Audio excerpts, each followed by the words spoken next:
Today we're joined by Brandon from WKND Digital, and this is an exciting episode because they've done a lot, from scaling brands from 18K a month in spend to $500,000 a month in spend, multiple 8-figure exits, and a lot of brands. That's super excited for this episode, and let's dive right into it. Hey, what's up everyone? And today we're joined by Brandon from WKND Digital, aka the WKND CMO. They're crushing it with their agency. They're working with around 100 brands. They have a team of around 80 people. And more importantly, they have clients who spend over like $500,000 a month. So they have experience, working with brands who spend anywhere from 18K to $500,000 a month. So this episode is going to be very exciting to see what's working on Facebook right now, and different media channels, not just Facebook, Google, so on and so forth. Welcome to the show, Brandon. Yeah, guys, thanks for having me on. I appreciate it. Sweet. So to dive right into the episode, let's start with the nitty-gritty stuff. I'll ask one of the biggest questions right now. What's working for you in advertising right now?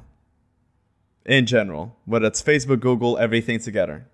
Yeah. So, I would say, everything's still working for us across the whole. It really comes down to omni-channel, right? So it's about, like, for us getting onto other channels, making sure that we weren't remarketing before, we're remarketing now. And realistically, man, I think, the biggest thing that's working for us in advertising is not focusing on the ad account, right? Like, as you have the biggest thing we see with the brands is people will focus so much on improving media efficiency ratio and then diving into the ad account, or like diving into different campaign structures or different strategies that are being used on different platforms, where in reality, in the best scenario, you would have 100 people on your team, right? Your business would be profitable. If you had to pay for the fixed cost, you'd be profitable because you have someone focused on each lever of your business. However, where I think people get mixed up, and I'm going deep into this because with this question typically comes the fact of, like, well, Facebook isn't working for us, or Google isn't working for us, or TikTok, or like, should we be doing TikTok?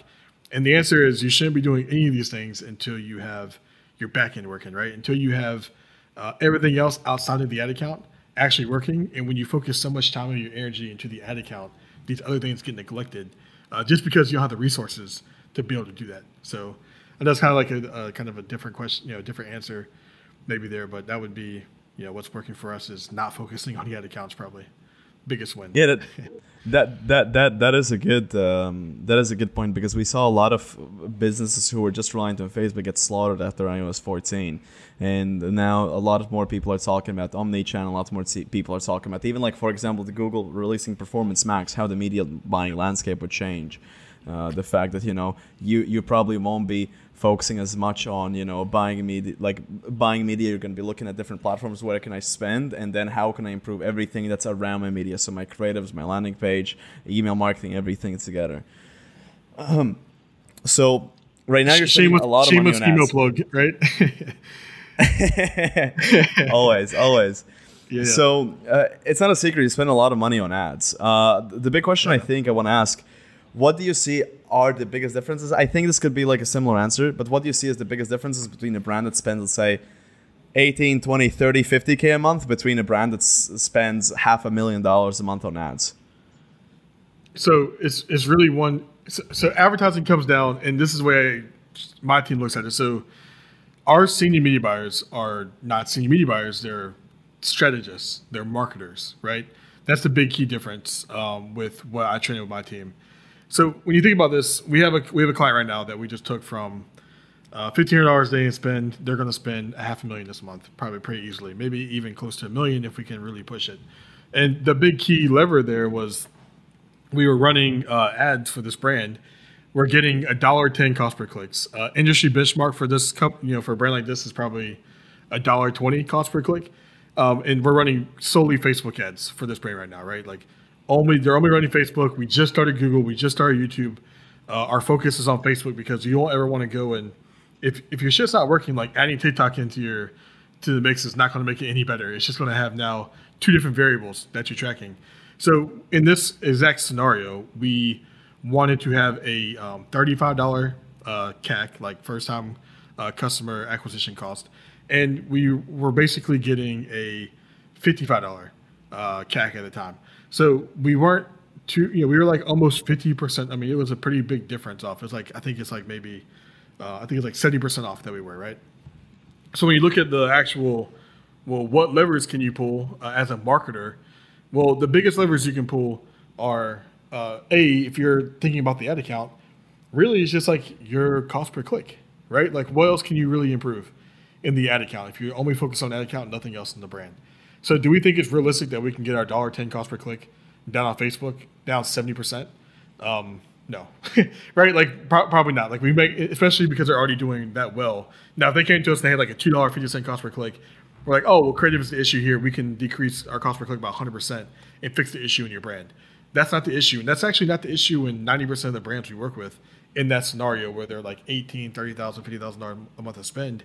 It's always the offer. It's always the landing page. So when you look at this, there's 3 levers you can pull. You can pull CRO, which is basically our conversion rate optimization. And then we also can focus on average order value, right? So these are the 3 main levers we can push. So think about email. Email increases 2 things. It increases your LTV, but it also increases your conversion rates, right? Because if we have a really good add to cart flow implemented, that can now bring more first-time customers into the door, overall increasing our conversion rate. With conversion rate, we also can do things like testing offers, bundles, discounts. We can also do things like testing different landing pages, right? Like there's so many things we can do with the conversion rate optimization. And then simultaneously, because they're not one and the same, you can also work on your upsells, increasing AOV, things of these nature. So those are the main things that we're really, those are 1,000,000% the differences between big brands and the brands that are doing, we're spending $1 million or plus more a month on, have multiple offers working at the same time. Like they have this thing dialed in on 3 or 4 hero products, 3 or 4 bundles, right? So that's really the big difference. It's never really going to be your ad account or making sure we're doing the right strategy. It's going to be about focusing on your back end. Gotcha. Yeah, sweet. So then my question is, like, let's say you have a new client that comes on. How do you decide what to focus on? Right. So, what we'll do, so in that scenario, we'll write out like a brainstorm session, right? And we'll say, hey, for our cost per clicks, for our click-through rates, like all these different variables we have, what impact do we think each one can make, right? So in this example, again, we have our cost per clicks. Okay, well, realistically, we might get our cost per clicks down 10 or 20%, but with scale, it's going to increase, right? Like that's going to go up. So like fuck even, like I'm not even thinking about creative at this point because we know what they're doing. We're iterating. We're going to keep that flow going. They need more of it for sure, right? But now the second thing I'm looking at is CRO. Well, there's 10 different ideas that we can have. So really it's about the most important thing that a marketer can do or an agency that you hire or a team member that you bring onto your company can do for you is bring the right idea to the table, right? Because like think about creative, a very simplistic way of creative. If you want to go to, and this is not a stab at Belo or like this, I'm just using them as an example here. But if you go to Belo and you pay them $58 to make you a video, what level of thought do you think is going into that video, right? Like why spend thousands of dollars getting shitty creative? Like you need to have someone giving the intent to the user at Belo, right? Like you're not going to have any success using a third-party software or a third-party company for a cheap content if there's not the right intent there, if there's not the right thought process, and you can't visualize first before what you want to have achieved from that result, right? So the biggest thing is writing down all these ideas for CRO, then asking yourself, if I do 2 of these simultaneously, am I going to be able to, this is the hardest thing with this brand right now is like, I know we can get to $1 million a month to spend, but I like to have 10,000 users come through for each test. And so, for example, if we're testing, if we start running TikTok this week, and we also are running a CRO test, like our conversion rate's going to drop. We're not going to know what actually caused this change. If we add in this flow and this to CRO, we're not going to know which one accurately caused that change in the account. So it's about going and thinking of your best things, bringing it to the team, brainstorming on what we should implement first. And sometimes like in the case of, we can run a post-purchase upsell test and a CRO test simultaneously because it's not going to mess anything up. We can run creative tests simultaneously as it's not going to really mess up any kind of CRO tests, right? But it's about getting the right amount of data and then what's the highest impact idea or decision that you think you can make. So what we'll typically do again is we'll just write down all different ideas, and I'll put like a little benchmark, like, hey, I think if we had this SMS flow followed, like, hey, if we change this up to where instead of like, if speaking your language, right? Instead of getting the email pop up, let's get an SMS pop up. Let's have a 7-day buyer die flow. And on the first message, you're getting a 50% off discount. Like that's extreme, right? But that would increase the conversion rate, right? So like we were able to come into this brand and take them from 1,500 to 7K roughly a day spent right now, literally just by removing their pre-sale. So they had a pre-sale option that was actually having a massive draft, like their add to cart percentage was really low. They were like, wow, their add to cart percentage is so low. And I looked at it and they had a pre-upsell pop-up that was like this ridiculous, right? And so we got rid of that, and we then had we took the conversion rate from 1.5 to 2.77%, which was like, it was like a 90% increase in conversion rate, but our AOV did drop a little bit, 30%. So this is a rare scenario where a lower AOV leads to more revenue per user, leads to more profit overall in the brand. So, but then also now you have to readjust your CAC targets, right? So it's like it's a big process, man. But again, it just comes down to implementing and executing on the right ideas first. So yeah, yep. That's sweet. It's kind of like racing. Whenever you test something new and you need to change your racing line and whatnot, you see the exactly, man. Exactly. Yeah. Jacob. Yeah, I had like a question lingering around. I don't know if it's gonna make a lot of sense, but for example, for like brands that reach a certain level, let's say 500K spend a month, million spend a month, to get to that point, is there usually like the path is usually similar, or is it like very different from brand to brand? Like there are certain things that you always look for, basically like certain financial economics of the brand and like certain metrics, or are they always like very different? If that makes any sense. Yeah. So okay. So to answer this question, I'm gonna go back to the last question, and that basically is another huge lever. There is the business owner's understanding the financials, right? Like, let's say for example, you're spending $30,000 a month, you're bringing in $60,000 a month, but you have $30,000 a month of overhead. Okay, your fixed cost percentage of your business is 50% of your sales. Right. So now let's say you're spending $30,000 a month as well to achieve that. Like you're at 100%. Like there's no room for profit out of the gate without any kind of product costs or dynamic costs, like, product shipping, etc. goes into place.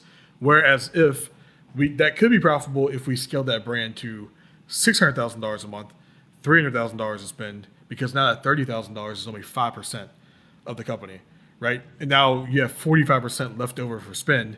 So you're still technically in that scenario at a negative 5% profit loss, but you're not negative 45% profit loss. So it really comes down to business owners understanding the economies of scale and not looking at the profitability in their business right now in terms of like, we need a 3x ROAS. Well, no, you don't need a 3x ROAS. You need to scale. You need to scale and get your fixed overhead costs down, because your current fixed overhead costs are not acceptable for that. So when we get into these bigger brands, where you're talking about we're spending $500,000 a month, this is where small needles swing big doors. So like where we're needing to get a 70% more efficient ratio with this brand I was just talking about, like these brands are dialed in, right? So if we can go in and we can improve the creative or the click-through rate, or we can improve the cost per click by 5 or 10%, that's a big, massive needle mover for that brand. And they're so dialed in, and their issue now becomes they've hired so many people. So these bigger brands, they have a much higher fixed cost. So instead of $30,000 a month, $100,000, $200,000, $300,000 a month in fixed costs. So they have to scale, right? So they have to maintain this level of scale, which also, as you scale, unlocks cheaper cost of goods and all these things. So I would say, yes, we're looking at the P&L. The first thing I always do is look at the P&L for the company, and I try to understand like where are their fixed costs, what are their product costs. If we scale to X, like what does this look like? Like really, how much more margin do we have on our ad spend percentage if we were to lower fixed cost down in a way? And so if that's like pretty much down into place, then I'm looking at these other places, like because sometimes it's really easy. You just scale. Like there's so many brands we come into where it's like, dude, like your shit's working. Like, oh well, no, I need 3x. Like, no, you don't. You need a 2x, and you need to spend $100,000 more a month. Like it's not that hard of a deal, and you're already hitting like. You need a $60 CAC, and you're already hitting a 45. Like you're not looking at this the correct way. So it really comes down to A, to the financials, and then then the same thing, bro. Like look at all three level things. But for a brand to get to that level, they probably already have a CRO agency, because as you grow and you scale, you have more resources available to you, right? That's what I'm saying. Like when you're looking at this from a media buyer perspective, in our sense, like you are a creative strategist, you're a full stack marketer, right? So you can look at all these things.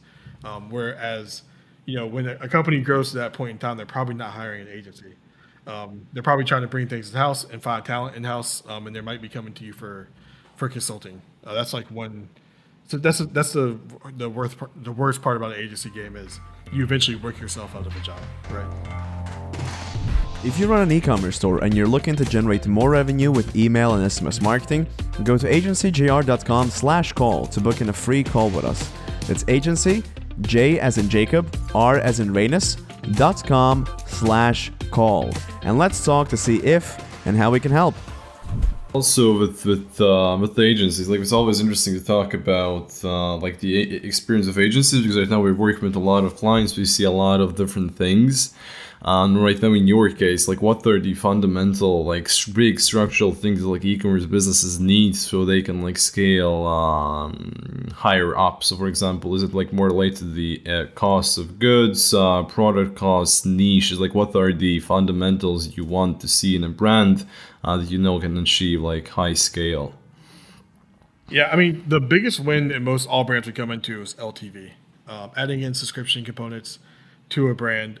But I mean, yeah, there's always improvement in all areas. And the unfortunate truth is like resources are resources, right? Like if let's say, because we did a training yesterday about our internal pod structure and the resources we have.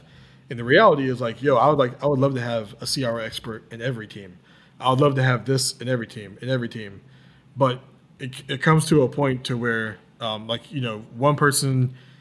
It's like look at companies or brands, like if I don't know if you guys follow the NBA or the NFL or like a sports team, like just general sports, like there's typically one star player. Sometimes that star player is a quarterback. Sometimes that star player is a wide receiver. Sometimes that star player is a 3-point shooter. Like and so you have different strengths on each team. So like what you really need to do when you come into a business is identify their strengths. Like what's the CEO's strengths, right? And typically he's going to build around his strengths. It's what CEOs do, or they'll build around it's like how high level is this person? Like, are they like, for example, like we are horrible at systems and processes. We brought on we brought on Kyle, our business partner, because he's the best in the world at that. But he also gained equity and a large salary through doing that, right? So it's like who are their A players, and then you typically can identify where the weaknesses are, where their A players aren't. Right, so like if they don't have an A player that has manufacturing backgrounds and all these things, and it's probably then their cost of goods. If they don't have an email R-star on their team or anyone that's focused on that, then email might be the biggest lever you can pull in the account. So that's another really easy way to kind of do it, is kind of identify like who are the A players on your team, and then don't focus on those areas because they're probably already focused on those areas and doing a great job. That's good. Maybe then a follow-up question to this is, what's the difference between a high-level CEO and a low-level CEO in your eyes? Experience. 100% experience. Gotcha. Sweet. Then I think right now we can talk about a very important topic that's important, whether you're an agency, whether you run a brand. That's hiring, systems, processes, all of that. Yesterday, as you mentioned, you did a training for an internal kind of agency mastermind. That was awesome. My maybe big question to you is, a lot of times you do talk about high quality talent, finding A players, so on and so forth. Where do you typically find them? Competition, man. Every single one of our A players has come from a competition or acquisition. So the number one reason we acquire agencies, number one reason we acquire e-commerce brands, Kyle was an acquisition. Chandler was an acquisition.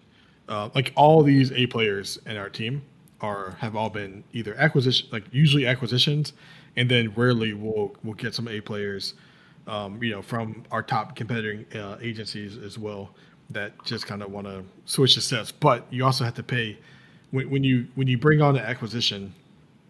So I guess like real thing now too, probably like well, then second question, acquisition versus hiring. You're going to pay more for hiring talent, right? Like they have higher salaries, higher bonus structures, but the partners have higher upsides with the actual sale of the company. So, it all comes down again to like your A players. We went through this transition where we went down from 130 employees. From October to March, we got down to 75. Now we're back up to 80 plus. But what we were in, we have less and we're doing more. And we're doing that through systems, processes, A players. We actually have less accounts than we had. We're making more money, right? Because those accounts are getting the focus that those accounts actually need to get from the right people. And again, it's, we're like, I'm a Christian, so I want to tread lightly on the saying of this. But we are God. We are creators in a sense. Like you get to take ideas from your head, right? As a media buyer, as a marketer, you can take ideas from your head, bring it into to the real world, into existence, where it's a landing page, a creative, and spend hundreds of thousands of dollars on it.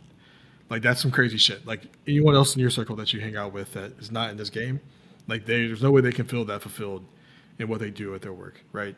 It's a gift, and I think people let stress, like they reinterpret a gift for stress, and it's a gift that we get to have. It's an honor to do what we do. We're creators, but it's all about that quality of what you create, right? So that's why the A player is so important, because what you decide to have your team, especially when you're on our level, bro, when you're at fucking 80 employees, $400,000 a month in overhead, like when you get to that level, you're having $400,000 of overhead a month.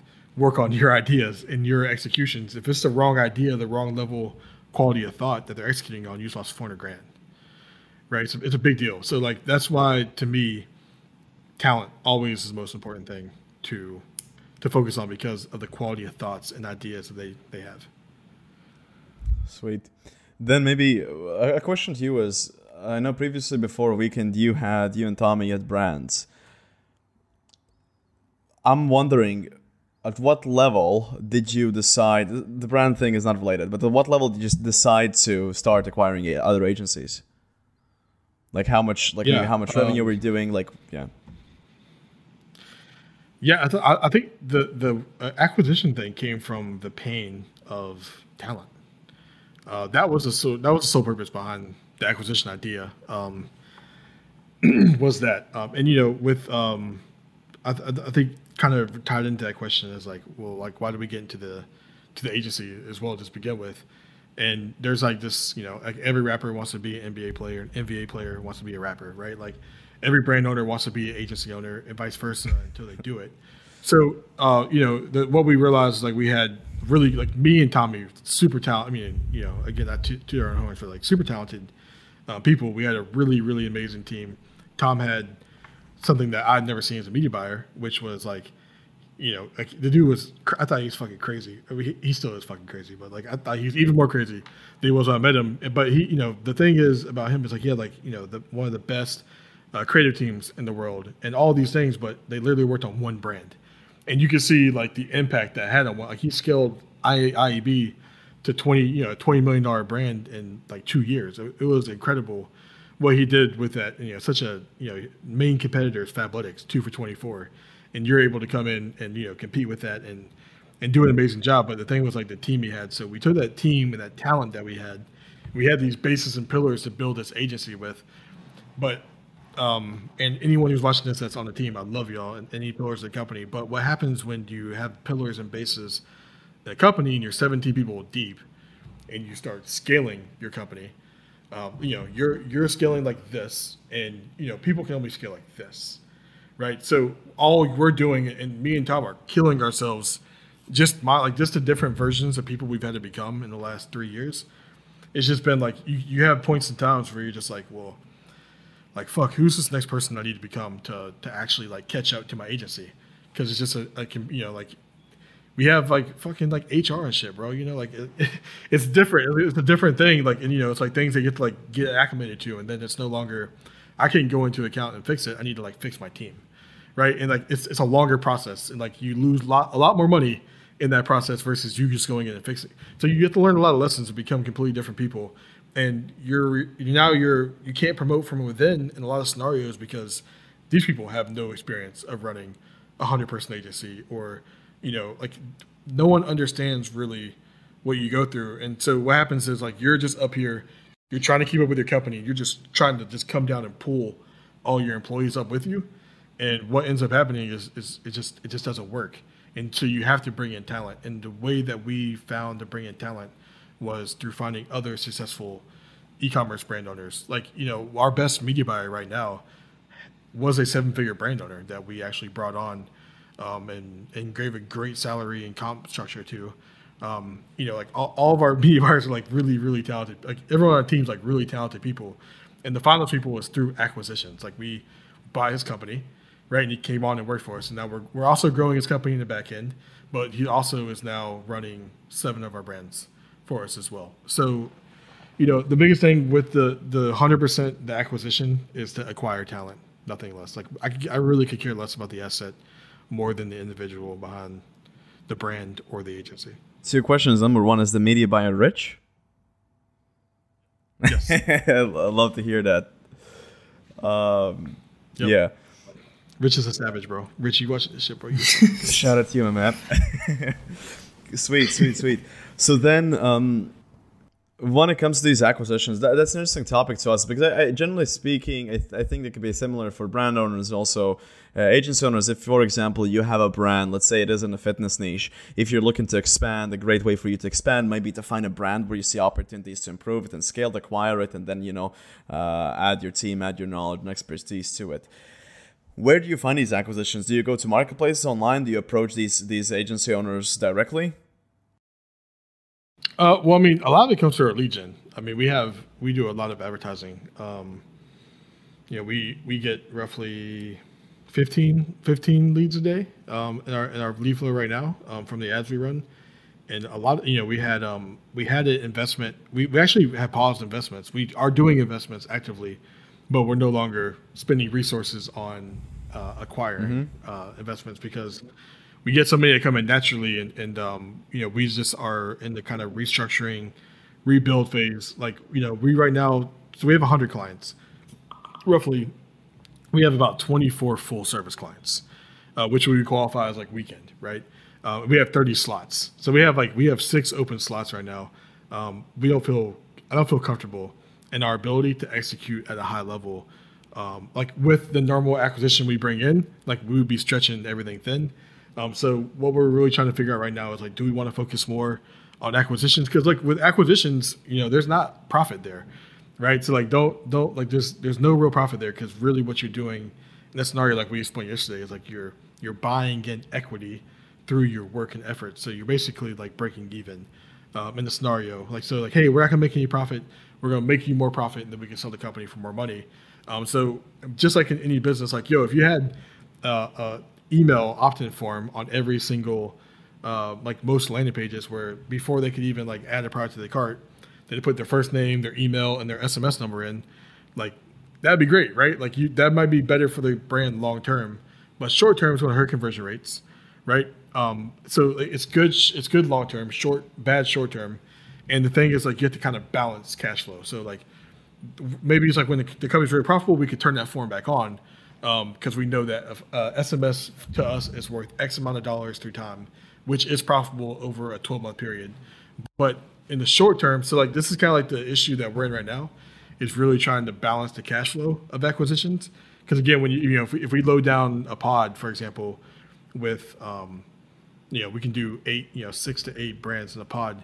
If we load it down with like 6 acquisitions and we only break even that pod, there's no profit to then pay any of the overhead, right? Because like the pod profit pays the overhead for the agency, and then there's no there. So we've done 7 acquisitions. To kind of be exact, like we've done 7 acquisitions in the last 8 months, and right now we're just like looking for the right next 2 or 3, right? And we really, to get that, like we already want to get a brand out of that more so than a partner. So we're kind of like we're kind of slow to roll there. So like you have to really be careful. And what I've learned, like the biggest lesson I've learned, like time and time again in different areas where I'm just like, fuck, is scale. Like scaling is not always the answer. So like yes, we got 7. Like we got actually like those 7 done in like a 4 or 5 month period. And we could have really scaled that up. But the thing is, like, scale is definitely not always the answer in a lot of cases, or almost all the time. It's not the answer. So. Right. Another question for you, like whenever you do acquisitions or hiring, how do you know they're an A player?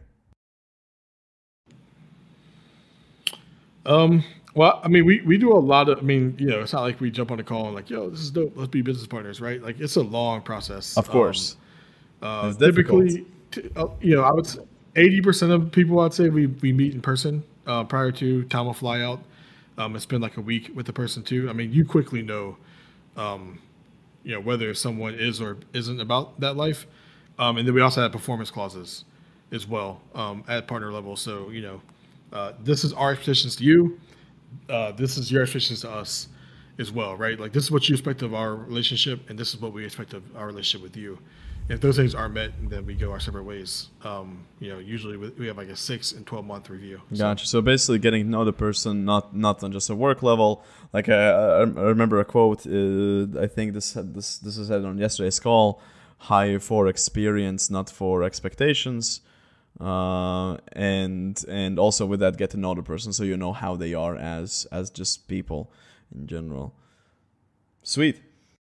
Yeah, I mean, dude, you quickly get to know whether or not like you can quickly tell if that person's operating on your level. Right, or not, right. So typically if they're not operating on our level, the last thing you want to do is like go into something. I mean, this is like kind of basic shit, but everyone go into a relationship like with the expectation of, oh, this is gonna be great once this changes, right? Like that's never a way you go into anything. But with this, what are maybe like the fundamental pillars you're looking at? Is it just, for example, the work ethic? Like, is it their some specific character traits? No, not at all. No, I mean, dude, like, work ethic gets you so far, right? I mean, if you don't have, it's really about like what kind of quality, like ownership. I think that's the number one thing I would bring it down to is if they're coming as a partner, they're going to be in a certain area. And if they're, let's say they're head of sales, right? If we're bringing them to be head of sales, then you need to have ownership in sales. You need to be able to go in, fix problems when they occur. Like, it's like something that, like, no, if I'm bringing you on as a partner, and let's say email, right? Like we say, we come to agreement, we do email. Like, I'm not like, you should come to me with issues and help you problem solve the email shit, but like you should be taking ownership and fixing that. Like, that should not be anything on Tom, Kyle, Brandon, or Chandler's mind. Just like, is what's up with email, or like, do we need to hire somebody in that department? Like, that shit should be like automatically in my head. Like, I know, like my wife's upstairs with the kids right now. Like, I'm not worried about like, are my kids okay? Like, I know my kids are okay upstairs, right? So it's like automatic. I just know, like, without a shadow of a doubt, like Tom's in sales, I know sales is okay. Like, Kyle's in operations, I know operations are okay, and I know that they're willing to come to me when it's not, and to brainstorm to try to fix it, right? So ownership to me 100% would be probably the most important thing to look for. Yeah, that is a good comment, because ownership comes down to, like, basically in those cases, these partners, they're kind of like mini CEOs of their departments. When it's sales, they're responsible for what would be the org chart for the sales structure, getting people in, expanding it, coming with ideas, so on and so forth. That's pretty good to note. Then I think something that's interesting as well, you have your own brands. I think you kind of answered this previously, but how do you manage, running your own brands and running the agency? Are they basically are they being managed as if the brands were your clients? 100%. Yeah, it's just like to our agency and everybody in our agency, it's just another brand. Sweet. Yeah, for you it's especially powerful because you're a full stack agency. You have pretty much everything you need from media buying, creative, CRO, etc. Mm-hmm. Yeah. Yep. Then more for like a broad question. This is something I asked on different podcasts, but I think this is an interesting question. Throughout life, I've noticed, like, within my entrepreneurial journey, there have been specific pivot points which have like changed the way I look at things, changed my beliefs, changed maybe like my skill set and what I focus on. What have been like the top 3 pivotal moments in your life and your career that have changed and improved the way you operate as an entrepreneur? Shoo. Okay. Well, I think most of it comes from. We actually did we did something like this on our leadership call last month, and it was the top three things from your childhood. And I think what we found in that, and this was our leadership. This is our these are like our big earners in the company, and most everybody had childhood trauma, right? Most everybody had to step up in a way. And I think, with me, for example, it was when I was growing up, my grandparents had full-time custody of me. We split, we split back and forth. And, I lived with my dad 1 week, my mom 1 week, two different total qualities of life. It told me exactly what I did and didn't want when I grew up. And then also, my stepdad had which he was like just as much as the impact as my real dad. He had a stroke and then died. Eventually died later when I was 16. And he had a very successful catering company and business, and I stepped in and ran that. So I at a young age, number one, I think was just at an early age knowing exactly what I did and didn't want in life. Number two would have been probably me having to step up, and there's an option there. I could have just kept going to school. Might have been the best thing. I don't think either way was the wrong answer, but I chose to step in and take ownership of the company with my mom, and that was I think a big thing for me because at a young age I knew I can legit run a big company, from a young age. And then I think the biggest thing recently I would say in the last 5 years, probably been the answer is always love. And what I mean from that is every difficult conversation that you need to have, every fire you make, every hire you make, every conversation you have with your wife, in and outside of work. Tom taught me this more than anything. It's if you have the intent of love behind everything you do, it's never not the wrong thing you do. If that makes sense, right? The reason I'm on this, the reason I'm on here with you guys right now and not working, right, is through love, man. I love you guys. Dude, you're the homie, right? So it's if you do everything in life through love, no matter what it is, if you have that intention and you can take time and reflect on it, that's been the biggest game changer for me. Has been, just leading, not to be a savage business guy or all of this, but just to be fulfilled in what you do rather than, do something bigger than yourself, man. Do something bigger than yourself and love it while you do it and love everybody in the process. So. I have another question. This is a question Jacob asked on another podcast as well. What are the decisions you make on a daily basis? Sure. Well, the first one is do I want to put my laptop up and work in bed or go downstairs and work? A lot of times I'll work late at night. I'll take my laptop upstairs and it's either I just work till my laptop dies and then I come down here. That's the first decision I make. Second, it really depends on the day. I wear a lot of hats in the company.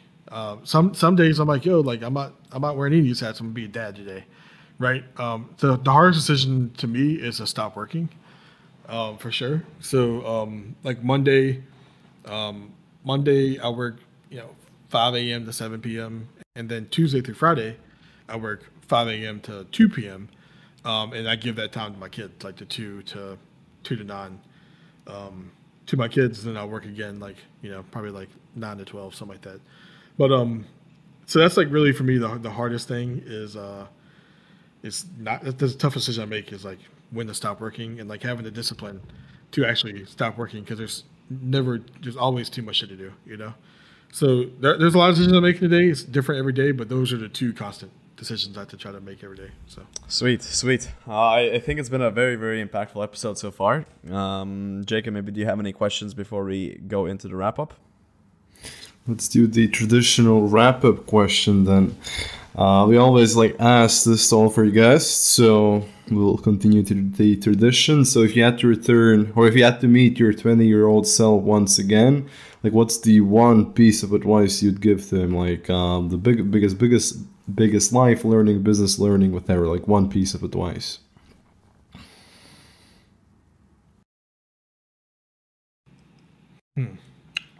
Well, because I believe in butterfly effect that when you go, so I probably wouldn't say anything, but but if there are no consequences and I still have my wife and my kids, because I won't want to tell them something and then like go and end up with my wife, like that would suck. But as long as there's no consequences to it, it would be to have a vision, to have a very clear vision. I'd be like, yo, go read a book, Vivid Vision by Cameron Herold, and live your life by that. So I have a 40-page vision now, and in my vision, to kind of go expand into that just for a second because it's life changing to me. And when a new team member comes onto my company, I hold them accountable to I don't hold them accountable to KPIs. I hold them accountable to themselves. And so I'm never going to get anything from our relationship because the reason you come work at Weekend, the reason you go work a job, or the reason why you guys do what you do, money is a tool for what, right? Like, okay, you want to make $250,000 a year. Okay, well, I've been doing that. I got there and I was depressed and I started buying shit, right? Because you don't know what to do with it because there's no purpose behind it. So I think if you have a vision, and I know exactly what my life looks like with each of my kids. Like each of my kids have 2 pages in my book. My wife 2 pages. My business 5 pages. Like I know exactly to the detail how much money's in my account. I know like all these things so clearly. So when things in life happen, instead of getting depressed like I would used to get, now all I gotta do is go change the vision. Because oh, okay, well this isn't really that big of a deal. I can go and rewrite that page, right? Like so by having that clear vision of exactly what I want. It's improved and then you realize the kind of person you are too. I no longer impose success. I impose happiness. I no longer impose, you start really starting to learn yourself when you can see your vision and revisit it. And let's say, for example, you and Raina decided yo, this partnership's not for us anymore. Well, okay, that sucks, but let's go look at our vision. Let's go rewrite that chapter now. What does that look like? It's not as bad as a breakup now. It's not as bad as anything when you have a very clear purpose in life and know exactly what you want. So I would say for sure, reading that book and then applying it to all areas in your life. What was the book's name again? Vision by? Vivid Vision by Cameron Herold. It's a 2-hour read and it's like a 2-month fucking homework assignment. Amazing. Thank you. Sweet. So Brandon, for the people listening, where can they find you? So, mostly just on Instagram, Weekend CMO. So WKND Perfect. CMO. Go drop him a follow. Amazing resources as always. I know from time to time you drop some case studies, some kind of relatively inexpensive documents and lessons you've learned, which I've seen be shared in a bunch of groups. Whenever you drop your recent, I think it was a PDF for $40 something bucks. I went into 3 groups in e-commerce. Everyone's talking about it. So that's always awesome to see. Yeah, man. The new one, I got the new one. I'm actually working on a new one right now. It's called "It's Not Your Fucking Net Account."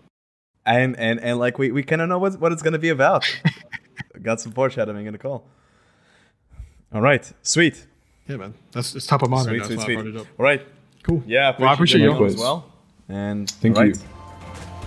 If you thought this episode was valuable, share with a friend that might find this information useful and leave a 5-star review so we can reach more influential people and bring lessons back to you. Now, I'll see you in the next episode.